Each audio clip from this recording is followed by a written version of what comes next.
Thank you. And coming up next, we are going to catch up with Daniel Radcliffe right after this.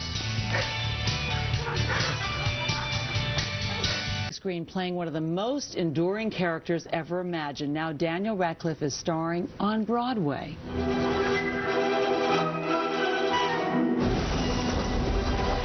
Daniel swept fans off their feet in Harry Potter and the Sorcerer's Stone in 2001 and blew everyone away in the next 4 Harry Potter movies, all based, of course, on J.K. Rowling's inspired novels.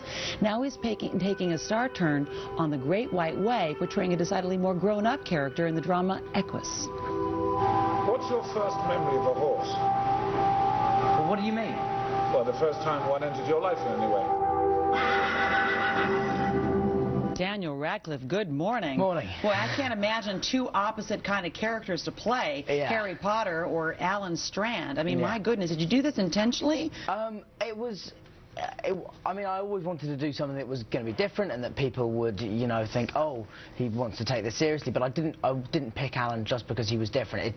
It's a great part in its own right, really. So it wasn't just that it was different. I mean, because also you have to walk a fine line, because if you do something totally different, like you play a drug dealer or something like that, then everyone says, oh, he's trying too hard. Whereas this was kind of a happy medium for me. This character is violent. Yes. He's got a secret. He's really troubled. Yes. I mean, in those ways, you could accuse Harry of being all those things as well. He has dissolved a man's face on one occasion. But yeah, no, I mean, he is a pretty screwed up character, and that's the beauty of the play, is that it's about his relationship with this psychiatrist and both their individual lives.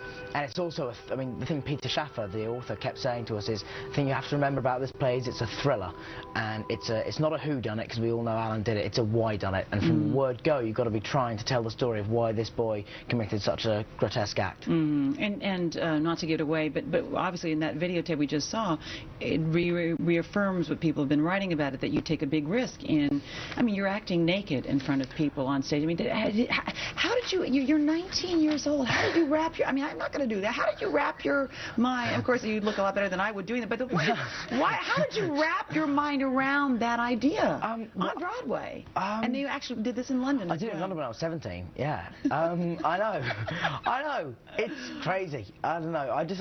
What convinced you?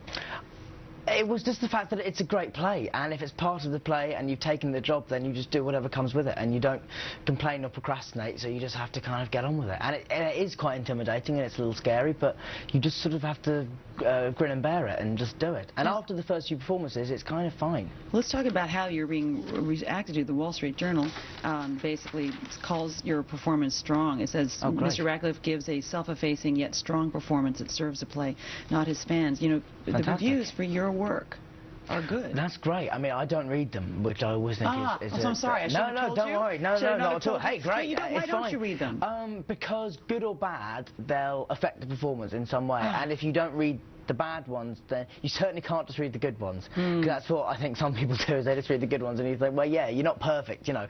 So you kind of have to take the good with the bad on those kind of things. So you want to focus purely then on doing the best job you can with the character. And also just doing the job that I've been asked to do by the director and the writer, and not taking direction from critics who do, you know, and they do a very good job. I think some critics are great and some are not so good, but some of them are brilliant at their jobs, and even a bad review can still be fair, you know, so I don't really, but so far, as you say, they seem to have been good. Well, the reviews for your work in general, starting from Harry Potter and on up, have been just really amazing. I want to mention that Harry Potter and the Half-Blood Prince is coming out next, and you're going to be shooting the last Harry Potter book early next year. You know, you are really a fine young actor. Thank you very much indeed. I know at 19 you're, you know, young still, but yay, congratulations, Daniel Radcliffe. Thank you very much indeed. And you can catch Daniel in Equus through February 9th on Broadway, and Harry Potter and the Half-Blood Prince opens in the summer of 2009. And coming up next,